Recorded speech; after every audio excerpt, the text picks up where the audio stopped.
إن الحمد لله نحمده ونستعينه ونستغفره ونعوذ بالله من شرور أنفسنا ومن سيئات أعمالنا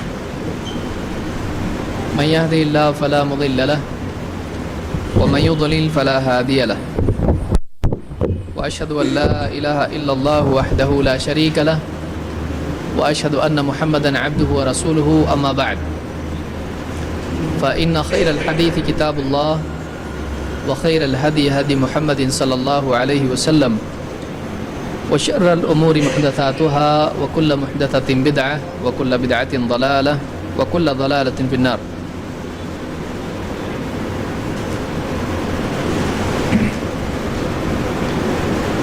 پچھلے دروس میں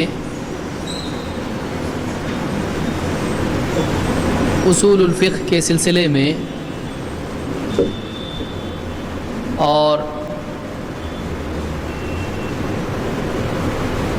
اصول الفقہ میں جو باتیں ہم کو دیکھنی ہیں، جس میں سب سے پہلی چیز فقہ کے بارے میں ہم نے دیکھا تھا.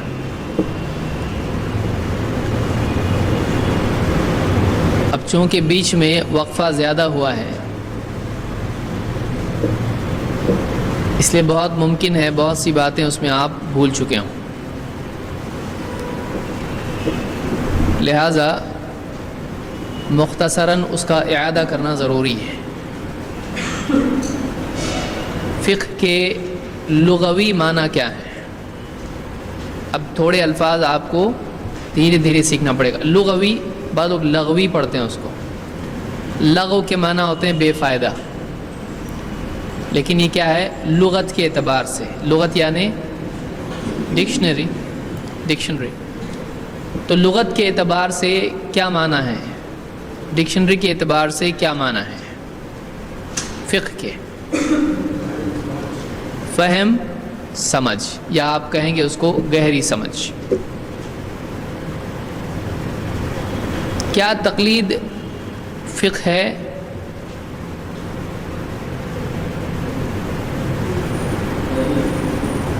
لوگ دیکھ رہے ہیں اس میں تو نہیں بتایا کبھی. کیا تقلید فقہ ہے؟ تفقہ جس کو کہتے ہیں. حدیث میں کیا ہے؟ ہم نے حدیث دیکھی تھی، من یرید اللہ بہ خیرا یفقہہ فی الدین. اللہ جس کے ساتھ خیر کا ارادہ کرتا ہے اس کو دین میں فقہ عطا فرماتا ہے، یعنی دین کی گہری سمجھ عطا فرماتا ہے. تو کیا تقلید فقہ ہے یا تقلید کرنے والا فقیہ ہوتا ہے؟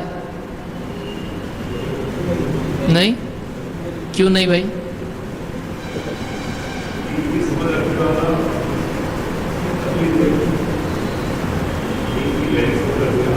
ہاں،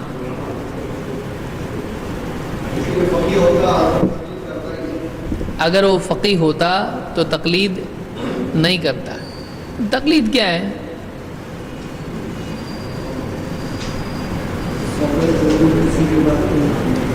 بغیر دلیل کسی کی بات کو ماننا. تو اگر آپ اللہ کے رسول صلی اللہ علیہ وسلم کی بات مانتے ہو بغیر دلیل کے، دلیل نہیں پوچھتے ہو، تو کیا یہ تقلید ہے؟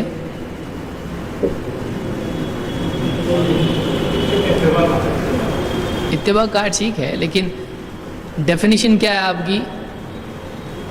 بغیر دلیل کسی کی بات کو ماننا. تو اللہ نے حکم دے دیا اقیموا الصلاۃ، آپ نے اللہ کی بات مان لی، تو بغیر دلیل پوچھی اللہ سے، دلیل کیا ہے اس کی؟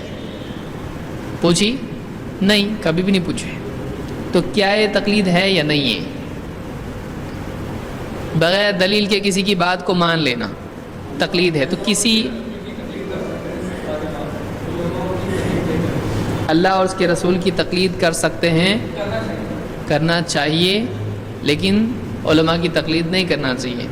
تو یہ ایک خاموش اعتراف ہے کہ یہ تقلید ہے. ہاں، اتباع نہیں.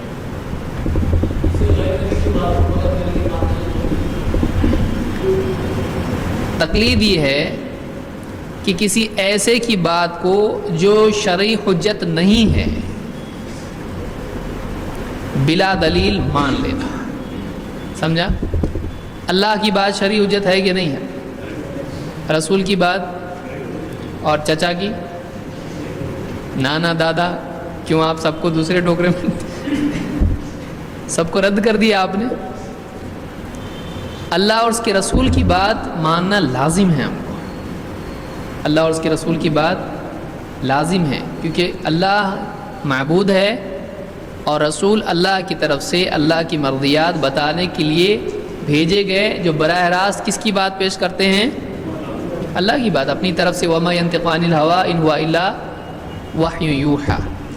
تو اللہ اور اس کے رسول کی بات ماننا لازم ہے اور حجت ہے. اللہ کی بات حجت ہے، رسول کی بات حجت ہے.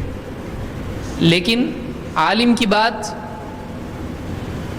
صحیح بھی ہو سکتی اور نہیں بھی. تو تقلید تفقہ ہے نہیں ہے، اس اعتبار سے کہ تقلید ایک مجبوری کی وجہ سے آدمی کرتا ہے. تقلید ایک مجبوری کی وجہ سے آدمی کرتا ہے. وہ کیا ہے کہ وہ تحقیق کرنے کی صلاحیت نہیں رکھتا ہے، تحقیق ہی نہیں کر سکتے ہیں، تو پھر کیا کر رہا ہے آدمی؟ تقلید کر رہا ہے.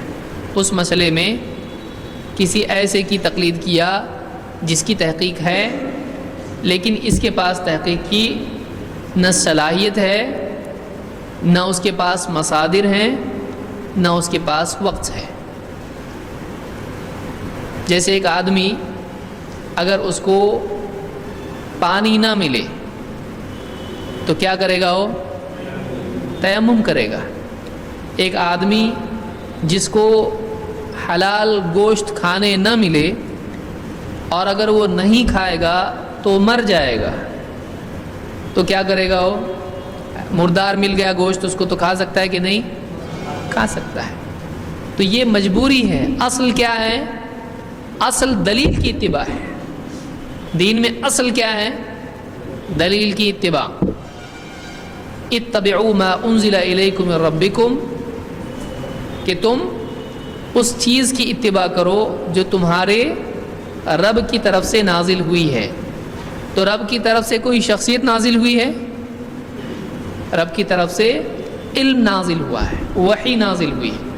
تو ہم کو اس علم کی اتباع کرنے کا حکم ہے. سمجھ رہے ہیں آپ بات کو؟ اس کو ہم آگے اور زیادہ تفصیل سے انشاءاللہ دیکھیں گے. مستقل اس کے اوپر ایک یعنی کورس ہی ہم لوگ رکھیں گے کہ واقعی تقلید کی شرعی حیثیت کیا ہے. اس طرح سے ہم ایک ایک کر کے درس دیکھیں گے اس کی انشاءاللہ. اور دو جو دلائل اس سلسلے میں دیے جاتے ہیں وہ کیا ہیں، ہمارے دلائل کیا، اور ہم کس بات کے قائل ہیں. تو کیا تقلید فی نفسی ہی حرام ہے؟ نہیں. ایک ایسا آدمی بالکل تحقیق نہیں کر سکتا، آ رہی نہیں اس کو تحقیق کرنا کچھ بھی. ایک آدمی اس کو نہ پڑھنا آتا ہے اور نہ اس کے پاس اتنا وقت ہے اور ابھی ابھی مسلمان ہوا ہے، اور وہ آپ سے بول رہا ہے بھائی نماز کیسے پڑھوں، نماز اقامت ہو گئی. اب کیا بولیں گے آپ؟ ایک کام کرو بخاری لاؤ، بولیں گے آپ کیا بولو گے؟ جیسا میں پڑھتا ویسا تو بھی پڑھ. کیوں؟ اس لیے کہ اب اس کی استطاعت نہیں ہے، اتنا وقت بھی نہیں ہے، اس میں استطاعت نہیں، وہ پڑھ بھی نہیں سکتا ہے. اور تحقیق کے لیے اس کو نہ اصول معلوم، نہ کچھ معلوم، کچھ بھی معلوم نہیں، دلائل بھی اس کے سامنے نہیں ہے، اور اتنا دینے کے لیے وقت بھی نہیں ہے. اگر پڑھاتے بیٹھیں گے وقت نکل جائے گا. تو اب اقامت ہو رہی ہے نماز کی، اب کیا آپ کرو گے؟ جیسا میں کرتا ہوں ویسا تم کرو. لیکن کیا یہ حالت ہمیشہ ہوتی ہے اور ہر ایک کے لیے ہے؟ مدرسے کے شیخ الحدیث ہیں وہ بھی اسی حالت میں ہیں، پڑھنا نہیں آتا، ٹائم بھی نہیں ہے اور استطاعت بھی نہیں ہے. تو کیا اس کی اور اس کی حالت برابر ہے؟ نہیں ہے.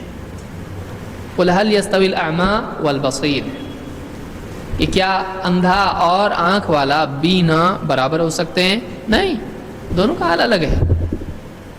تو بعض لوگ ان کی حالت لے لیتے ہیں ایسے آدمی کی جو بالکل کچھ نہیں کر سکتا ہے، اندھا بہرا، پڑھنے نہیں آتا، لکھنے نہیں آتا، تحقیق کے لیے ایک بھی کتاب نہیں، بہت غریب، اور ٹائم بھی نہیں، مرنے کا وقت آ گیا ایک دم. تو ایسے وقت میں آدمی کیا کرے گا؟ تقلید نہیں کرے گا تو کیا سارے ایسے ہی ہیں؟ سارے اندھے بہرے ہیں؟ مدرسے میں پڑھانے والا بھی اندھا بہرا ہے. تو ہر آدمی کی حالت الگ ہوتی ہے، جیسی حالت ویسا شرعی حکم اس پر ہوگا. سمجھ میں آ رہا ہے؟ تو اصل دین میں کیا ہے؟ اتباع. اللہ اور اس کے رسول کی بات ماننے کو تقلید نہیں کہتے ہیں. اللہ اور اس کے رسول کی بات ماننے کو تقلید نہیں کہتے ہیں. ایک وجہ بڑی اس کی یہ ہے کہ اللہ نے تقلید کا حکم ہی نہیں دیا ہے. سمجھ رہے ہیں؟ کیا اللہ نے تقلید کا حکم دیا؟ رسول نے. تو تقلید کا جب حکم ہی نہیں ہے تو کیا اس کے ہم مکلف ہیں؟ جس کا حکم ہی نہیں وہ کرنا ہی نہیں. پھر اللہ نے کس کا حکم دیا ہے؟ اتبعوا، جیسے میں نے لفظ کیا. فاتبعونی، جیسا دوسری روایت میں آیا ہے. تو اتباع کا ہم کو حکم دیا ہے، ہم کو فرما برداری کا حکم دیا ہے. قل اطیعوا اللہ والرسول. تو ہم کو طاعت اور اتباع کا حکم دیا گیا ہے. حکم مانو اور جیسا کیا ویسا کرو، جیسے رسول نے بتایا ویسا کرو. تو اس کو کہتے ہیں طاعت اور اتباع. تو تقلید کا ہم کو حکم نہیں ہے. تو اللہ اور اس کے رسول کے لیے تقلید کا لفظ استعمال کرنا قاعدے کی روح سے صحیح نہیں ہے، دلیل کے اعتبار سے اس کا ثبوت نہیں ہے. تو دین میں اصل علم کی پیروی ہے، دلیل کی پیروی ہے. اور ایک آدمی اگر دلیل کی پیروی کرنے کی استطاعت نہیں رکھتا ہے تب جا کے اس کے لیے تقلید حلال ہوتی ہے. سمجھ میں آ رہی بات؟ تب جا کر اس سچویشن میں اگر وہ آدمی دلائل اس کے پاس آ جائیں، کسی ایک مسئلے میں اس کے پاس دلیل نہیں تھی، اب ظاہر بات ہے جیسا بتایا اس نے نماز پڑھا، اب اس کے پاس دلیل آ گئی تو اب وہ کیا کرے گا؟ دلیل کی اتباع کرے یا جیسا میں نے بتاتا ہوں ویسا کرو اس کی اتباع کرے؟ کیوں؟ اصل حکم کیا ہے؟ نماز میں آپ کو قبلہ معلوم نہیں تھا، اب آپ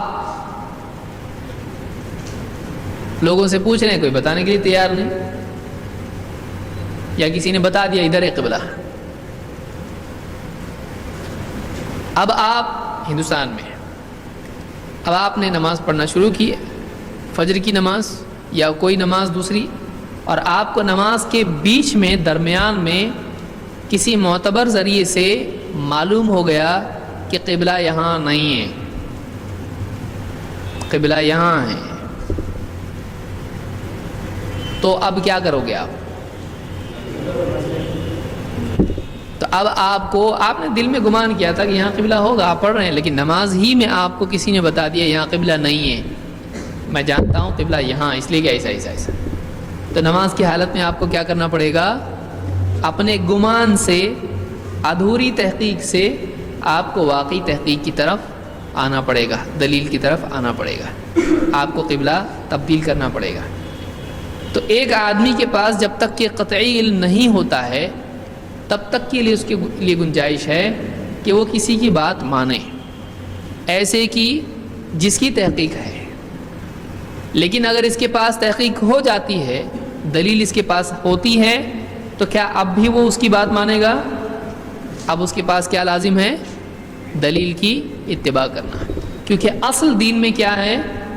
اصل اتباع ہے، علم کی پیروی ہے، اصل تقلید نہیں ہے. وہ مجبوری میں مردار کھانے کی طرح ہے. سمجھ لیں آپ؟ وہ مجبوری میں تیمم کرنے کی طرح ہے. یہی بات ابن قیم وغیرہ نے کہی ہے.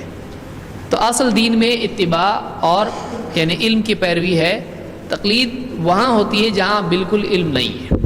تو ظاہر بات ہے مردار آدمی دعوت دے آپ کو، لو مردار کی کھاؤ، اور آپ کھا رہے ہیں اور آپ کو بتایا یہ تو مردار ہے، بولے ارے تو حرام ہے. بولے قرآن میں ہے نا، قرآن میں اجازت ہے کہ نہیں مردار کھانے کی؟ نہیں ہے. قرآن سے آپ کو بتا دوں دلیل. تو قرآن میں مردار کھانے کی اجازت ہے، تو آپ کو اگر یہ دلیل دے تو آپ کھائیں گے نہیں؟ تو قرآن سے بتا دیا، دلیل بھی دے دیا آپ کو مردار کھائیں. فمن اضطر غیر باغ ولا عاد فلا اثم علیہ، یہ گناہ نہیں اس کے اوپر ہے، ہاں مجبوری میں ہے. تو جو چیز مجبوری میں ہو اس کو مجبوری کے ساتھ رکھا جائے گا یا عام کیا جائے گا؟ آپ کے پاس یعنی سب کچھ ہے، کھانے کے لیے حلال چیزیں موجود ہیں، اس صورت میں آپ مردار کھا سکتے ہیں؟ نہیں کھا سکتے ہیں۔ یہ فرق یاد رکھیں۔ تو یہ درمیانی چیز ہے، غلو اور تقصیر، افراط و تفریط دونوں کے بیچ میں۔ کہ یہ کہ کوئی آدمی کہنے لگے کہ تم مجتہد بن جاؤ، خود فتوے دینے لگو، قرآن حدیث سے خود استنباط کرو، یہ بھی ظلم ہے۔ جو آدمی نہیں کر سکتا، میرے کو نہیں آتا ہے بھائی، تو اس کو بولنے تو کر ایسا کر سکتا ہے، وہ نہیں کر سکتا، اس کو کچھ بنیادی چیزیں حاصل کرنی پڑیں گی۔ اتنا بھی نہیں کہ ایک دم ہمالیہ پہاڑ ہو، اس کو کچھ دلائل اس کے پاس نہیں ہے، اس کو معلوم نہیں کیسا مطلب سمجھتے ہیں، تو اب اس کو زبردستی آپ مجتہد بنا دو گے، یہ بھی غلط ہے۔ اور دوسرا آدمی وہ ہے جس کے پاس دلیل ہے، اس کو سمجھ میں آ رہا ہے کہ بات یہی ہے، اس کو بھی آپ کہو کہ نہیں تم دلیل کے پیچھے نہیں چل سکتے، تم کو کیا کرنا پڑے گا؟ کسی کے پیچھے چلنا پڑے گا۔ یہ بھی کیا ہے؟ ظلم ہے۔ کیوں؟ اس لیے کہ دلیل کے مقابلے میں کسی کی بات نہیں چلتی ہے۔ ٹھیک؟ تو یہ بات معلوم ہوئی کہ مقلد فقیہ نہیں ہوتا ہے، اس پر فقیہ کا اطلاق نہیں ہوگا۔ وہ ایسی ہوگا جیسے اللہ جس کے ساتھ بھلائی کا ارادہ کرے اس کو تقلید کی توفیق دے دیتا ہے، یعنی اس کو مجبوری دے دیتا ہے کہ اس کو علم کے بغیر کسی کے پیچھے چلنے والا بنا دیتا ہے۔ نہیں، کیونکہ اللہ نے کیا فرمایا؟ قُلْ هَلْ يَسْتَوِي الْأَعْمَى وَالْبَصِيرُ، اے نبی کہو کہ کیا اندھا اور آنکھ والا برابر ہو سکتے ہیں؟ تو اللہ نے ترجیح کس کو دی یہاں پر؟ آنکھ والے کو۔ آنکھ والا کون ہے اور اندھا کون ہے؟ دیکھیے دنیوی اعتبار سے آنکھ کا یہ اندھا ہونا کوئی عیب ہے؟ تو اللہ کی طرف سے اس کی تقدیر میں اللہ نے رکھا ہے، اس کے اوپر جنت بھی اس کو مل سکتی ہے اگر وہ صبر کرے۔ لیکن ایک اندھاپن ہوتا ہے بصیرت اور علم کے اعتبار سے، کہ ایک آدمی یعنی دلیل کے بجائے گمان پر چلنے لگے، جو اس کو صحیح لگتا ہو کرنے لگے، وہ دلیل کی اتباع نہ کرے بلکہ گمانوں کے پیچھے چلنے لگے۔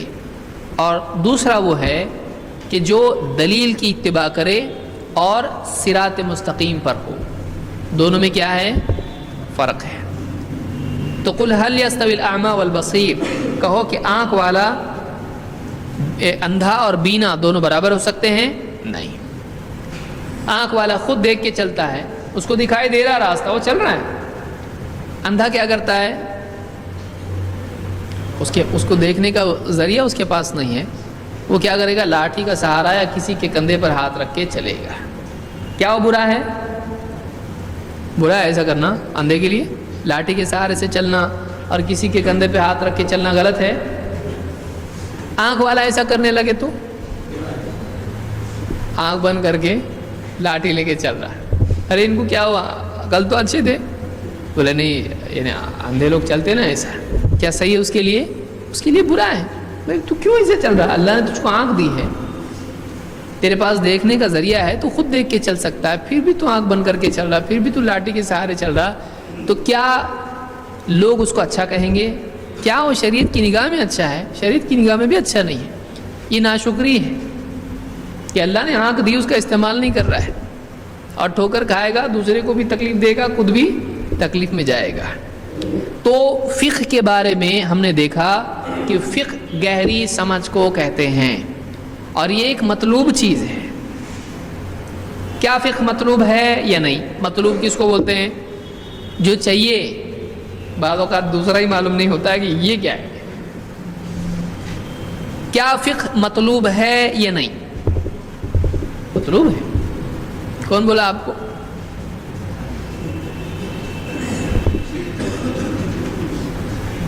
ہم بولے؟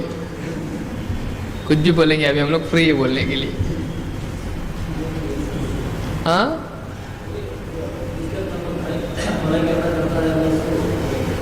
وہ تو اللہ دیتا ہے نا بھائی، تو مطلوب ہے کیسے معلوم پڑا؟ مطلوب کس کو بولتے ہیں؟ پہلے یہ بولو،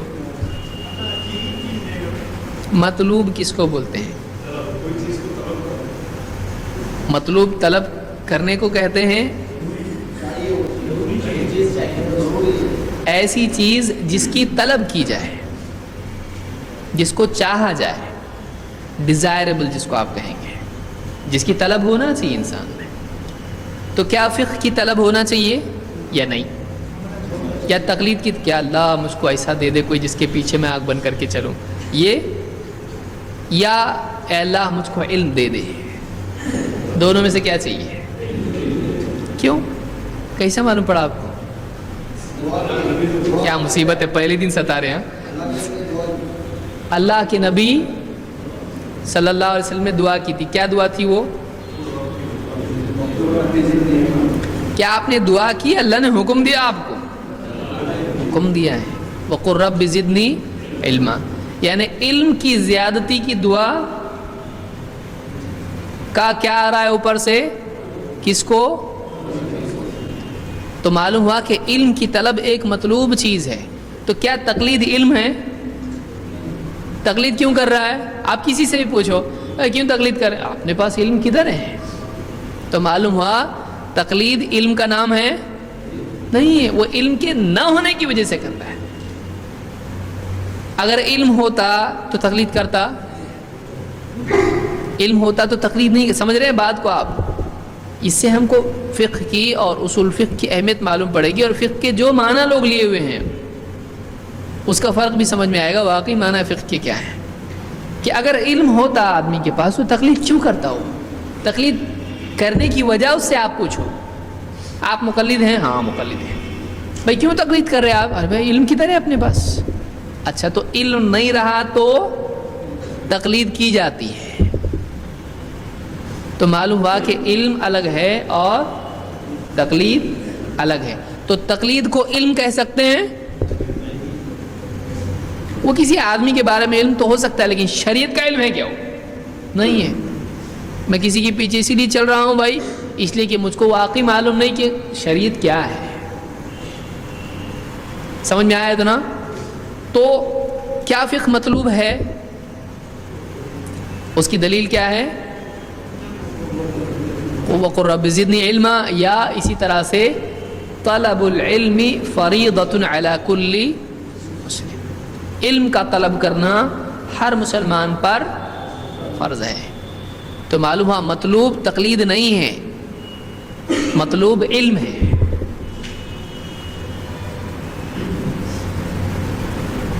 مطلوب کیا ہے؟ تقلید ہے یا علم؟ علم ہے. اور علم کیا ہے؟ کہاں کیا چیز کو علم بولتے ہیں آپ؟ بہت زیادہ ڈیپ لے کے جا رہے ہیں، واپس آنے کا راستہ معلوم ہے کہ نہیں؟ ہاں آپ سوچ رہے ہیں. دیکھیے کیسے کسی چیز کا تجزیہ کیا جاتا ہے. سمجھ رہے ہیں نا آپ لوگ؟ پہلے سمجھ میں آ رہا ہے کہ نہیں آ رہا ہے آپ کو؟ یہ سب آ رہا ہے کہ علم اور چیز ہے اور تقلید اور چیز ہے. تو علم مطلوب ہے، کیا تقلید مطلوب ہے؟ کیونکہ امر تقلید کا ہم کو ہے ہی نہیں. تقلید کا امر ہم کو نہیں ہے، ہم کو علم کا حکم ہے. طلب العلم فریضۃ علی کل مسلم، علم کا طلب کرنا ہر مسلمان پر فرض ہے. تو علم کہاں سے ملتا ہے؟ کتاب و سنت. قرآن میں اللہ نے کیا فرمایا؟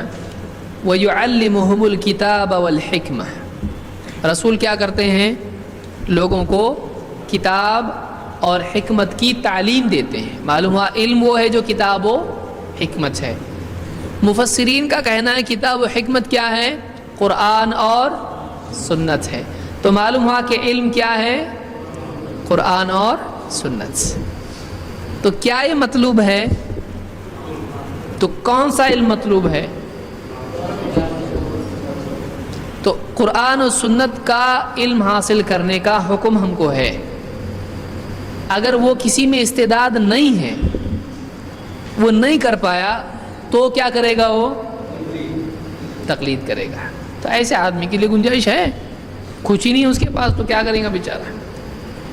وہ خود تیر ہی نہیں سکتا ہے، کوئی ہاتھ پکڑ کے بچا کے لائے گا اور پوچھے گا کودا کیوں اندر؟ تو فطری بات ہے. تو ایک بات یہ معلوم ہوئی کہ ہم کیوں علم حاصل کر رہے ہیں اور کیا علم حاصل کریں. ان دونوں کا جواب ہم کو مل گیا. ہم کو علم حاصل کرنے کا حکم ہے، تو معلوم ہوا کہ علم حاصل کرنا چاہیے ہم کو، نہ یہ کہ ہم آنکھ بند کر کے کسی کے پیچھے چلیں. اور یہ چیز مطلوب ہے. اگر یہ نہیں کر سکتا ہے تو پھر آدمی کو کسی کے پیچھے چلنا چاہیے اتنی دیر تک جب تک کہ اس کے پاس علم نہیں ہے. علم آ جانے کے بعد اب سمجھ رہے ہیں آپ دو چیزیں ہیں. علم کا حکم ہے حاصل کر, اور اگر علم نہیں ہے آنے تک ایسا کر. اگر نہیں کرتا علم حاصل تو کیا ہوگا؟ گنہگار ہے وہ کیا ہے؟ گنہگار ہے وہ. تو علم حاصل کرنا چاہیے, اور علم اگر نہیں ہے تو کسی علم والے کی بات کو وہ اس وقت تک کے لے سکتا ہے جب تک کہ علم اس کے پاس نہیں ہے. تو اصل مطلوب کیا ہے؟ علم. ہاں اگر کسی میں استعداد نہیں ہے, ٹھیک ہے میں حاصل کرنا چاہتا ہوں لیکن یاد ہی نہیں رہتا کچھ, تو ایسا آدمی معذور ہے, یا اتنا مجبور ہے, وہ اتنا مصروف ہے دنیا کے اندر کہ اس کے پاس اگر وہ اس میں لگ جائے گا تو نہیں کر پائے گا. اس کی ذمہ داریاں اتنی زیادہ ہیں کہ وہ نہیں کر سکتا ہے. تو ایسی مجبوری میں صلاحیت نہیں ہے ان چیزوں میں وہ کسی کی بات مان سکتا ہے جن کا علم اس کے پاس نہیں. لیکن اگر علم آ جاتا ہے تو اب اس کے لیے جائز نہیں ہوگا کہ وہ علم کی بجائے کسی کی بات کو مانے. سمجھ میں آیا؟ کیونکہ اللہ نے کیا فرمایا؟ اتبعوا ما انزل الیکم من ربکم ولا تتبعوا من دونہ اولیاء, کہ تم اللہ کی طرف سے جو نازل ہوا ہے اس کی اتباع کرو. تو معلوم ہے کہ اتباع کس کی جائے گی؟ اللہ کی طرف سے نازل ہونے والے علم کی. سمجھ میں آیا؟ ٹھیک. فقہ کے لغوی معنی کیا ہے؟ گہری سمجھ کی. اور اصطلاح میں فقہ کس کو کہتے ہیں؟ دین کی گہری سمجھ. اور اس کی ایک ڈیفینیشن ہم نے دیکھی تھی جو عام طور سے فقہا یا علماء ذکر کرتے ہیں. کیا ہے وہ؟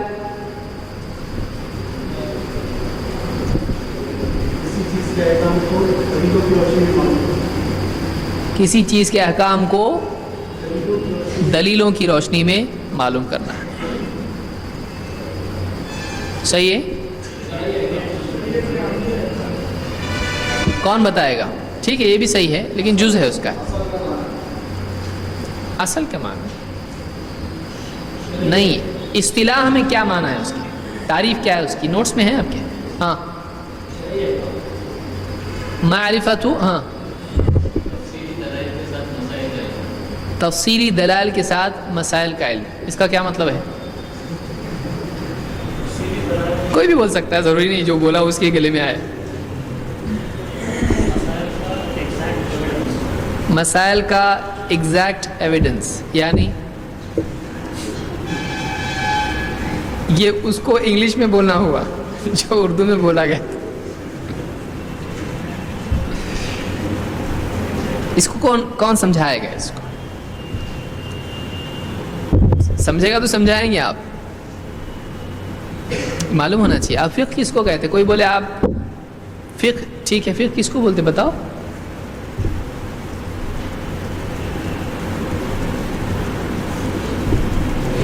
دیکھیے میں اس کی ڈیفینیشن, معرفت الاحکام الشرعیہ العملیہ بادلتها التفصیلیہ, شریعت کے عملی احکام کی معرفت اس کے تفصیلی دلائل کے ساتھ.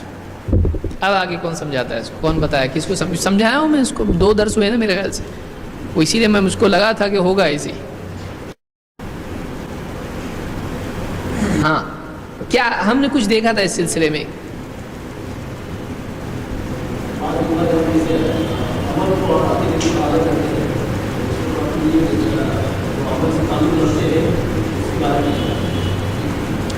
دیکھیے اس کے ٹکڑے ہم کریں گے. معرفت الاحکام, معرفت کس کی؟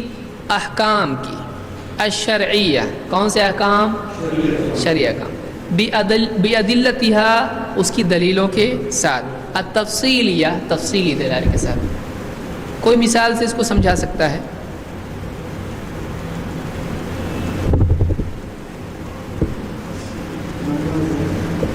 سمپل, قربانی.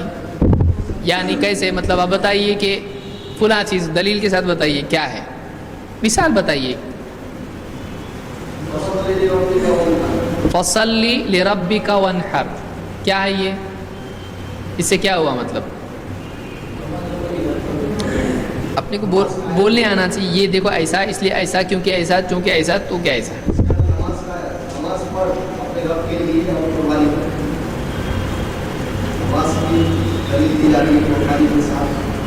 یہ اس آیت کا ترجمہ ہوا، تو اس سے کیا مسئلہ کہاں سے ثابت ہوا؟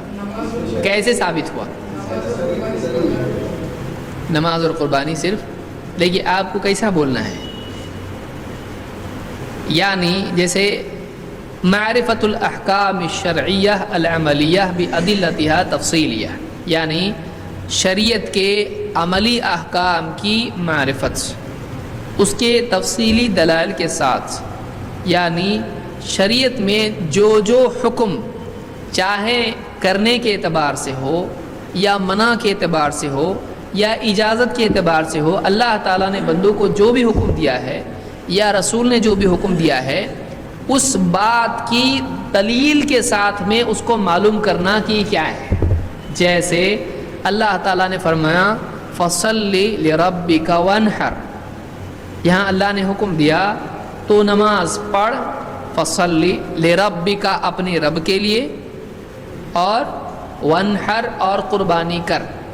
تو اس آیت میں اللہ نے دو باتوں کا حکم دیا ہے، ایک نماز پڑھنے کا اور دوسرا قربانی کا، اور مزید یہاں یہ بھی حکم دیا ہے کہ نماز اور قربانی دونوں اللہ کے لیے ہونی چاہیے۔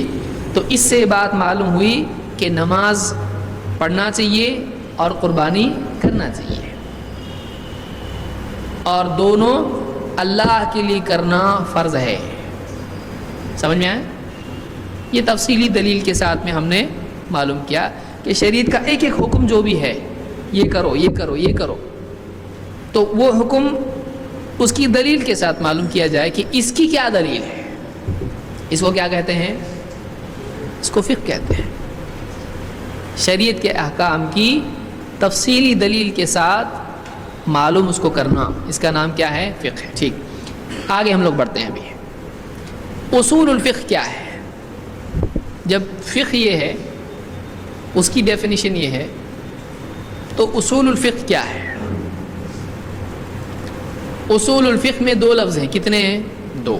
اب آپ نے فقہ کو دیکھ لیا، فقہ کس کو کہتے ہیں؟ یہ مشکل ہے لیکن آسان ہونے تک۔ کوئی بھی چیز کب تک مشکل ہوتی ہے؟ کیا کوئی چیز ہمیشہ مشکل رہتی ہے؟ رہتی ہے، کبھی کبھی رہتی ہے۔ علمی اعتبار سے اب دیکھیے، سائیکل آپ چلائے نا، تو پہلے دن چلائے کیسی تھی وہ؟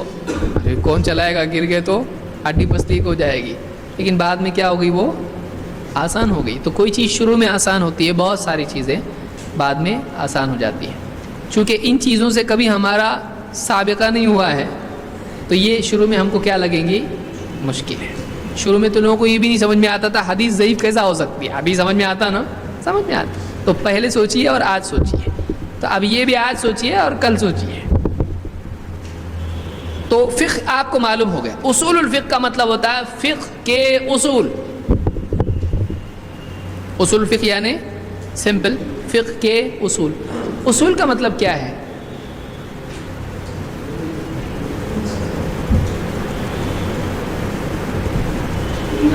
اصول کا مطلب اصول، کسی چیز کی اصل۔ تو اصل کا مطلب کیا ہے؟ اصل کی جمع کیا ہے؟ اصول، اور اصول کئی ہوتے ہیں اور اصل، تو اصل کا مطلب کیا؟ تو اصول اپنے آپ آ جائے گا، جڑ کو بولتے ہیں اصل، پیڑ کی جڑ، اور فاؤنڈیشن ایسی چیز جس پر کسی چیز کوئی دوسری چیز ٹکی ہو، جیسے دیوار، گھر کی جو فاؤنڈیشن یا بنیاد یا پایا جس کو آپ کہتے ہیں، اس پر دیوار کیا ہوتی ہے، اور پوری بلڈنگ اوپر کی کس پر ٹکی ہوتی ہے؟ بنیاد پر، اس پر پوری بلڈنگ ٹکی ہوتی ہے، اس کو اصل کہتے ہیں۔ اصل الجدار، جدار کے معنی دیوار کے ہوتے ہیں۔ اور جیسے پیڑ ہوتا ہے، اس کی جڑ ہوتی ہے، پورا پیڑ کس پر ٹھہرتا ہے؟ جڑ کے بغیر آپ باہر پیڑ رکھیں گے تو رکے گا؟ وہ جڑیں اس کو پکڑی ہوئی ہوتی ہیں، پورا تنا اس پر قائم ہوتا ہے، اور پورا پیڑ اس کے بعد اس میں ہوتا ہے۔ تو کوئی چیز ایسی جس پر باقی چیزیں ٹکی ہوں اس کو کیا کہتے ہیں؟ اصل کہتے ہیں، اور کئی ہوں تو اس کو کیا کہیں گے؟ اصول۔ اسی طرح سے اصل عربی زبان میں اس اعتبار سے بھی استعمال ہوتا ہے کہ کسی سے دوسری چیزیں نکلی ہوئی ہوں کہ اس کی یہ اصل ہے، تو اس سے باقی چیزیں نکلی ہیں تو اس کو بھی کیا کہتے ہیں؟ اصل کہتے ہیں۔ تو یہ اس اعتبار سے عربی زبان میں یہ استعمال ہوتا ہے کہ ایک چیز پر دوسری چیز ٹکی ہو یا اس میں سے کچھ چیزیں نکلی ہوں۔ جیسے قرآن کریم میں اللہ تعالیٰ نے فرمایا أَلَمْ تَرَ كَيْفَ ضَرَبَ اللَّهُ مَثَلًا كَلِمَةً طَيِّبَةً كَشَجَرَةٍ طَيِّبَةٍ أَصْلُهَا ثَابِتٌ وَفَرْعُهَا فِي السَّمَاءِ۔ سورہ ابراہیم آیت نمبر 24۔ کیا آیت کے الفاظ ہیں دیکھیے، أَلَمْ تَرَ کیا تو نے دیکھا نہیں، کیف کیسے، ضرب اللہ ضرب اللہ مثلا، ضرب عربی زبان میں مارنے کے لیے آتا ہے لیکن یہاں اس معنی میں نہیں ہے۔ جب وہ مثل کے ساتھ آتا ہے تو مثال بیان کرنا، ضرب اللہ مثلا کہ اللہ نے کیسی مثال بیان کی ہے، کلمۃ طیبۃ کلمہ طیبہ کی، پاک عمدہ بات کی، یعنی لا الہ الا اللہ، کشجرۃ طیبہ اس کی مثال اللہ نے کیسی بیان کی، ایک عمدہ پیڑ کی طرح سے، اصلها ثابت اس کی جڑ ثابت ہے، جمی ہوئی ہے، مضبوط ہے، وفرعها اور اس کی فرع اس کی شاخیں فی السماء آسمان میں۔ کیا تو نے دیکھا نہیں اللہ نے ایک عمدہ پیڑ کی یعنی کیسی مثال بیان کی، کلمہ طیبہ کی، توحید کی، ایمان کی، اس کی جڑ کہاں ہے؟ زمین میں مضبوط ہے، اور اس کی شاخیں کہاں ہیں؟ یہ مومن کی مثال ہے، ایمان کی مثال ہے کہ مومن کے دل میں ایمان ایک دم پختہ ہوتا ہے، توحید ایک دم پختہ ہوتی ہے، جس کی وجہ سے اس کے اعمال آسمان تک پہنچتے ہیں قبولیت کے اعتبار سے۔ ٹھیک ہے، تفسیر میں آپ اس کو جا کے دیکھیں گے، ٹھیک ہے سب کے پاس تفسیر ہے، سب کے پاس کم سے کم احسن بیان ہوگی آپ کے پاس، یا کوئی اور تفسیر ہے، آپ اس کو تلاش کریں گے، اگلے ہفتے میں پوچھوں گا اس کو کہ کیا تفسیر آپ نے پڑھی۔ تو اس میں اللہ نے دو لفظ استعمال کیے، اصل اور دوسرا فرع۔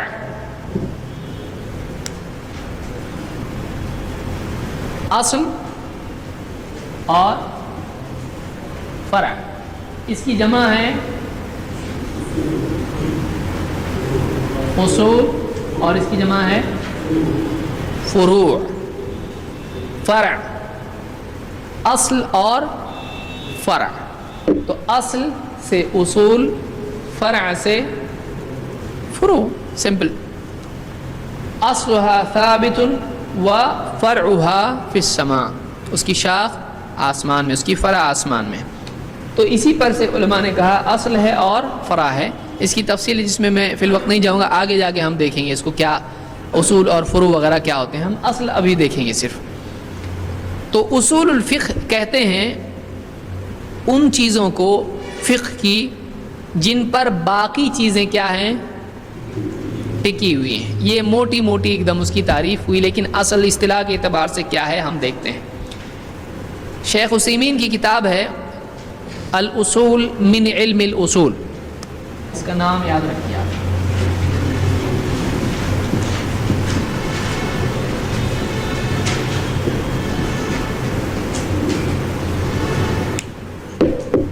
الاصول من علم الاصول، اصول کے علم میں سے کچھ اصول